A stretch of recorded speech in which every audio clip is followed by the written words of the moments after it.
Hey guys, Assalamualaikum. It's me Nina and welcome back to Nina Story. Korang dah tengok thumbnail Nina kan tadi? Jadi hari ni Nina nak ceritakan tentang sebuah kisah yang bagi Nina sangat menarik, iaitu tentang seorang lelaki yang berjaya survive dekat lautan Pasifik dan dia berjaya kembali ke daratan setelah setahun 2 bulan. Ni memang betul-betul panjang umur kan? Yelah, dah terapung dekat lautan selama berbulan-bulan, akhirnya dia telah menjumpai daratan. Wah, jadi kalau korang nak tahu macam mana cerita dia, so without wasting any time, let's get started.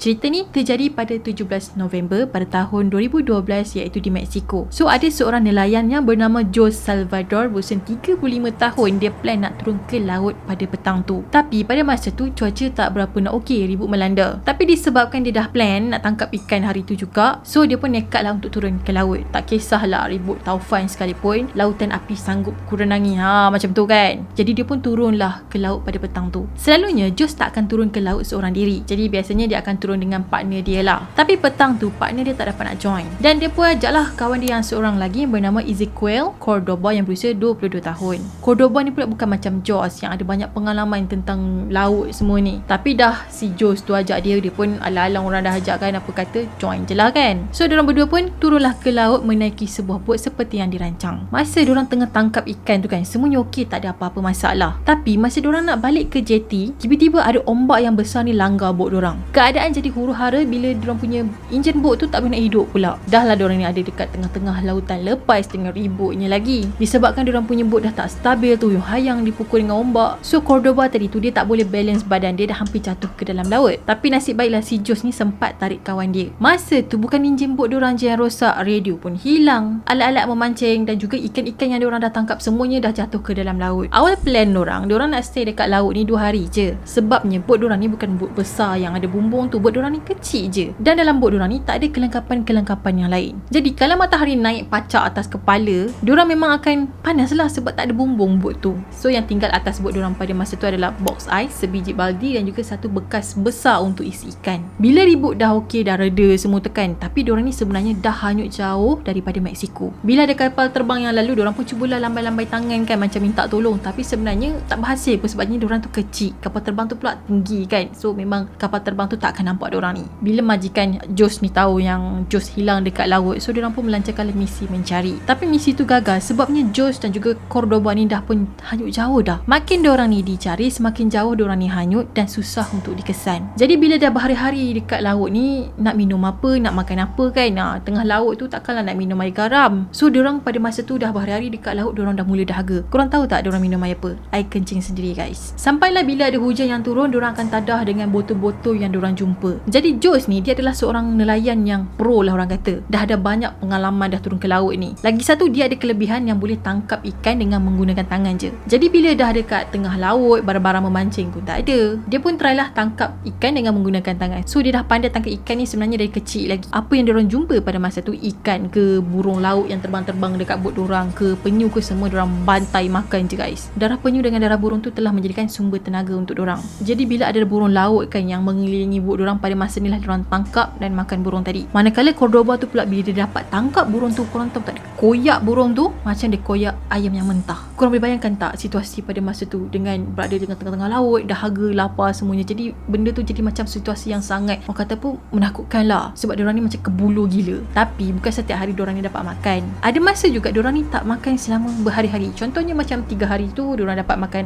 ikan sikit, and then 3 hari kemudian baru dapat tangkap 2 ekor burung. Lepas tu 4 hari, 3 hari macam tu lah. So bukan setiap hari diorang ni dapat makan. So macam mana diorang ni sembunyi daripada panas terik dekat tengah-tengah laut tu? Kan tadi dekat atas bot diorang ni ada ice box. Jadi dekat dalam tu lah diorang ni sembunyi tau. Diorang masuk meringkuk dalam ice box tu. Jadi disebabkan ice box tu kan saiz dia kecil, menyebabkan tulang belakang Jose ni telah rosak. Jadi macam ada masalah lah sebab dia ni terlalu meringkuk lama sangat dalam box tu. Jadi hari semakin hari, minggu semakin minggu, bulan bertambah bulan, Cordoba ni mula jadi stres dan mula meracau. Sebelum dia turun ke laut, kawan dia pernah beritahu dekat Cordoba ni yang dia mimpi Cordoba ni mati di tengah-tengah lautan. Jadi bila Cordoba ni asyik terfikir pasal apa yang kawan dia beritahu tu, dia jadi makin stres tau, dan jadi lost control. Dalam keadaan yang macam kata apa, dia dah mula berkhayal, suka imajinasi. Dia selalulah cerita pasal mak dia dekat Jos, dia orang makan tortilla dan juga minum minuman air yang sejuk. So Jos pun cubalah pujuk dan tenangkan kawan dia tu. Dia cakap, kau relax, kau sabar, nanti mesti akan ada orang yang akan tolong selamatkan kita. Korang bayangkanlah dah berminggu-minggu diorang di atas bot. So Cordoba ni dia dah macam dah stres, tertekan apa semua. Jadi dia punya berkhayal tu ataupun berimajinasi tu jadi makin teruk tau. So Jos ni dia tak nak kawan dia jadi apa-apa tau, sebab diorang berdua je dekat atas bot tu, dekat tengah-tengah lautan. So Jos pun bercerita dekat kawan dia semasa kawan dia tengah berkhayal. Jadi Jos akan create lah cerita palsu. Dia katalah, okay, kau sabar, nanti kita akan sampai dekat daratan tak lama lagi dah. Nanti kalau dah sampai, kau nak makan buah oreng ke, kau nak makan taco. Dia buat macam tu sebab dia nak naikkan semangat Cordoba tau. Dan dia tak nak Cordoba ni give up dengan hidup dia dan bunuh diri.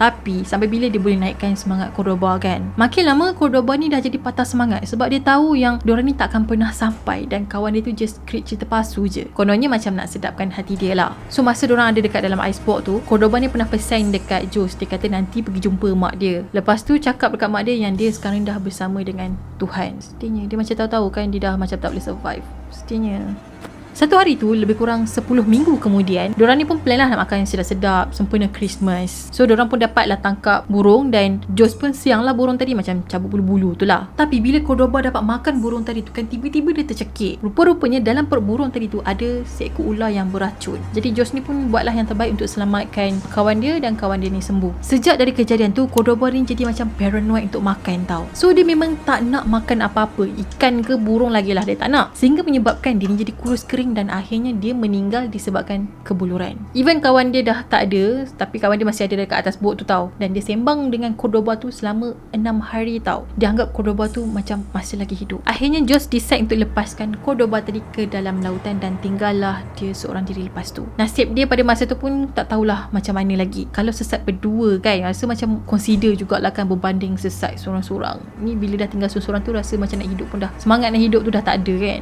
Jos pula semakin hari semakin hanyut di tengah-tengah lautan Pasifik. Lepas beberapa hari Cordoba ni meninggalkan, Jos cuba untuk tamatkan riwayat hidup dia pula tau. Sebabnya dia rasa jealous bila kawan dia dah mati sedangkan dia masih lagi hidup, dan dia terpaksa teruskan hidup dia dekat atas bot, terapung atas bot tu, tak tahu nak ke mana lagi. Semasa dia berada dekat lautan lepas ni, memanglah ada beberapa kapal kargo yang lalu dekat situ. Tapi bila dia lambai-lambai minta tolong, tak ada siapa yang perasan. Yelah, kargo besar dia tu bot kecil je. Setelah sekian lama dia ada dekat lautan lepas tadi, penghujung pun dia tak nampak, daratan lagi lah kan. Akhirnya satu hari tu, Jos ni ternampak ada gunung-gunung setelah dia berada dekat laut selama setahun 2 bulan guys. So dia pun dayung-dayung lah untuk sampai dekat daratan tadi. Bila dah sampai agak dekat dengan pantai, dia pun berenang dan pijak tanah. So pada masa tu dia kata dia punya teruja boleh pijak tanah tu, dia dapat rasa pasir, dia dapat rasa ombak dan dia terus pengsan. Dia kata masa tu kalau dia mati pun dia tak apa dah, sebab dia rasa macam bersyukur sangat dia dapat pijak daratan balik. Korang bayangkan selama 438 hari dia ada kat lautan. Akhirnya Jos ni telah sampai dekat Marshall Island pada 29 Januari tahun 2014. Dari bulan 11 tahun 2012, akhirnya bulan Januari iaitu bulan 1 tahun 2014 baru dia jejak daratan balik. Dia dah hanyut dari Mexico sampai dekat pulau tadi tu sejauh 11,000 km